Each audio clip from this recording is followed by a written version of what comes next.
آپ اگر گورننس کی بات کریں، آپ کلائمیٹ چینج کی بات کریں، ٹیررزم کی بات کریں، آپ اکانومی کی بات کریں، آپ فیمنزم کی بات کریں، جینڈر ڈسکریمنیشن کی بات کریں، آپ زینوفوبیا، اسلاموفوبیا کی بات کریں، جتنے بھی امپورٹنٹ ایریاز ہیں یہ انٹر کنیکٹڈ کیسے ہیں؟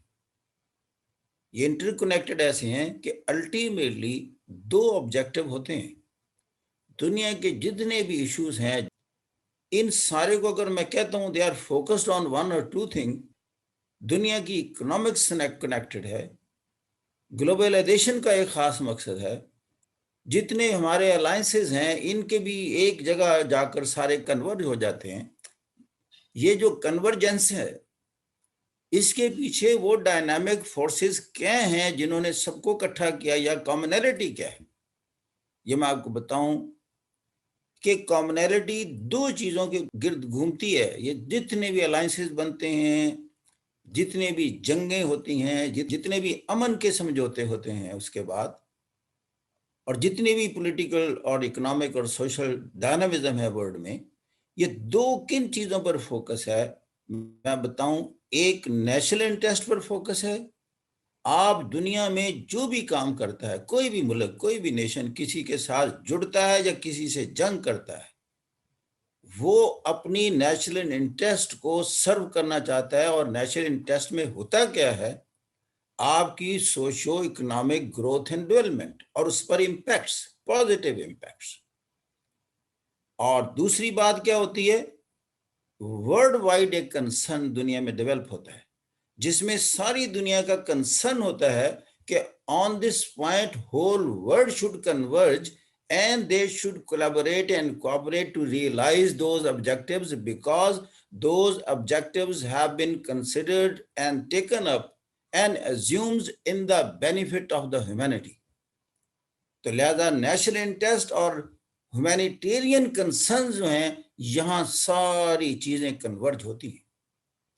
آج مثال کے طور پر کلائمیٹ چینج کی بات ہم کر رہے ہیں۔ کلائمیٹ چینج پر کیوں یو این او نے کانفرنسز کی؟ اس لیے کہ this global warming and as a result of that this climate change is going to affect humanity adversely. If Greenpeace is there, وہ کہتی ہے کہ دنیا میں درختوں کی تعداد کم نہیں ہونی چاہیے، اگر آپ کاٹتے ہیں تو اتنے کاشت کریں، اتنے لگائیں۔ وائی؟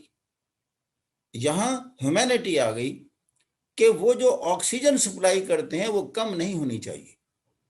اگر ساری دنیا میں جینڈر ڈسکریمنیشن کے خلاف کوئی موومنٹ چل رہی ہے یا فیمنسٹ موومنٹ ہے، ساری دنیا کی خواتین کے لیے وہ موومنٹ ہے کہ دنیا میں کسی بھی خطے میں خواتین کے خلاف نہ کوئی اسالٹ ہو، نہ کوئی ریپ ہو، نہ ان کے جینوئن حقوق being a human being protected ہوں۔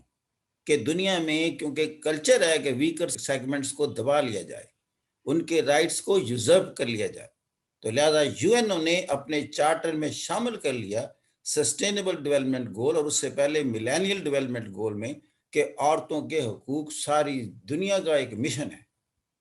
اگر پاکستان شنگھائی کوآپریشن آرگنائزیشن میں جاتا ہے، وہ کس لیے جاتا ہے؟ وہ اپنی نیشنل انٹرسٹ کو سرو ہوتا دیکھ رہا ہے۔ اس میں ڈرائیونگ فورس کیا نکلی؟ آپ کی نیشنل انٹرسٹ۔ اگر پریزیڈنٹ اوباما ایران کے ساتھ ڈیل میں چلا گیا 2015 میں کہ آپ اپنے نیوکلیئر پروگرام کو ایک خاص حد تک محدود کر دیں، صرف سول پرپسز کے لیے استعمال کریں، ویپنری کے لیے نہ کریں، تو پھر وہ انہوں نے کیوں کیا؟ اپنی نیشنل انٹرسٹ کے لیے کیا۔ اگر ٹرمپ اس ڈیل سے باہر گیا تو اس نے کہا میرے ملک کی نیشنل انٹرسٹ بیٹر ایسے سرو ہوگی۔ اگر جو بائیڈن اب ریورسل کر رہا ہے اس کے نقطہ نظر کے مطابق امریکن نیشنل انٹرسٹ کا تقاضا ہے کہ اس ڈیل کو ریوائیو کیا جائے۔ کوئی بھی پوائنٹ لے لیں، الٹیمیٹلی دو چیزوں کے گرد تمام دنیا گھوم رہی ہے۔ یہ چیزیں ہیں، یہ تھوڑا سا آپ کے مائنڈ کو براڈن کرنے کے لیے میں نے بات کی ہے۔ اس کو ہم سوشیو پولیٹیکل ڈائنامزم کہتے ہیں، یا ڈائنامکس کہتے ہیں، یا ڈائنامک فورسز کہتے ہیں یا ڈرائیونگ فورسز کہتے ہیں. اسی طریقے سے بے شمار اور چیزیں ہیں. اگر فیٹ اپ ہے تو مقصد یہ ہے کہ دنیا میں منی لانڈرنگ کے جو کہ کریمنلز ہیں ملکوں سے دولت لوٹتے ہیں اور اس کے بعد اس کو بیرون ملک بھیجتے ہیں اور ان کو لیگلائز کرنے کے لیے ایز اے فارن ایکسچینج پھر اپنے ملک میں بھیجتے ہیں تاکہ ایکسیپٹ ہو جائے وہ. لیکن کک بیکس اور کمیشن کی شکل میں ملک کو لوٹنا، اس کو غلط قرار دیا گیا ہے. یا کوئی اور طریقے سے سمگلنگ سے، ڈرگ کے کاروبار سے آپ نے پیسہ کمایا ہے، تو یہ ساری دنیا میں ڈرگ سے ریلیٹڈ کاروبار کو منع کیا گیا ہے. کیونکہ یہ پھر ہیومینٹی کے خلاف ہے. اسی طرح ٹیررسٹ اٹیک ہیں، بین الاقوامی ایشوز بنتے ہیں، یا کوئی ایونٹس ہوتے ہیں، یا کوئی انسانیت کے خلاف کسی نے ایسا ایکشن کیا ہوتا ہے تو انٹرنیشنل کورٹ آف جسٹس میں کیس لے جائے جاتے ہیں. جب آپ دیکھیں کہ بوسنیا ہرزیگووینا میں ایتھنک کلینزنگ سربز نے کی تو پھر سربز کے اس وقت کے لیڈر کے خلاف ICJ میں کیس گیا. اسی طریقے سے اب کوشش ہو رہی ہے کہ روہنگیا مسلمز کے ساتھ جو ہائی ہینڈنس ہوئی ہے میانمار میں، اس کے خلاف بھی ایکشن کیا جائے، کیونکہ وہ ایک جینوسائیڈ اس کو کہا گیا ہے. تو یہ چیزیں ہیں وہ ہیومینٹی کے کیٹیگری میں آ گیا ہے. تو ابھی آج جو ہم نے بات کی ہے کہ دنیا کی 2 سب سے بڑی ڈرائیونگ فورسز ہیں، یا آپ کی نیشنل انٹرسٹ کی وجہ سے آپ کر رہے ہوتے ہیں، ایون جنگیں آپ کرتے ہیں اپنی نیشنل انٹرسٹ کو ایکسپینڈ کرنے کے لیے. بعض کا آپ کمزور ملکوں یا الائنسز کے خلاف کام کرتے ہیں، اور آپ جو ہیومینٹی کے اسٹیبلشڈ پرنسپلز ہیں ان کو بھی وائلیٹ آپ کر دیتے ہیں کہ میری نیشنل انٹرسٹ کا تقاضا ہے. اس میں آپ یہ بھول جاتے ہیں کہ you are going against the national interest of other countries. تو لہذا پھر ایسے ایشوز UN میں بھی جاتے ہیں، سیکورٹی کونسل میں جاتے ہیں. سیکورٹی کونسل پھر اس میں فیصلے کرتی ہے اور ایگریسر کو کنڈیم کرنے کی کوشش کرتی ہے کہ ایگریسر دنیا میں کنڈیم ہو. اگر سیکورٹی کونسل اپنی نیشنل انٹرسٹ کی وجہ سے نہ کرے کنڈیم، کیونکہ وہ 5 پرماننٹ کو ایک ویٹو دیا گیا ہے، بعض اوقات وہ جسٹس کی بنیاد پر نہیں کرتے، اپنی انڈیویجول نیشنل انٹرسٹ کی بنیاد پر ویٹو کر دیتے ہیں.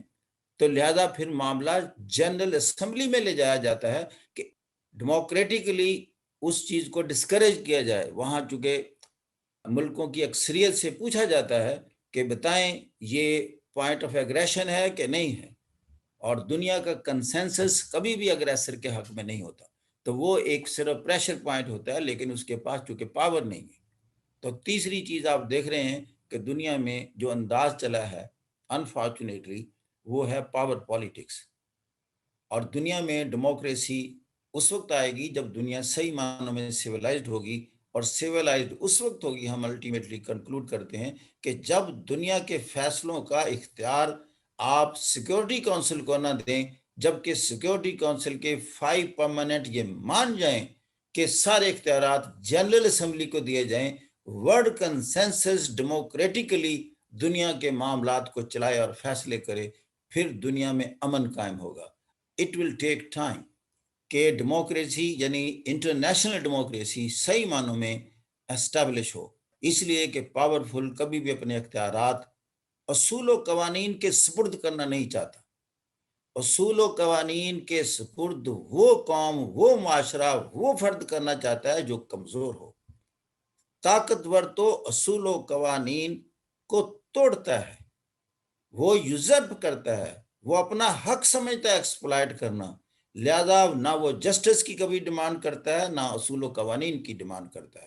جسٹس اور اصول و قوانین کی ڈیمانڈ ہمیشہ تاریخ میں کمزور طبقات نے کی.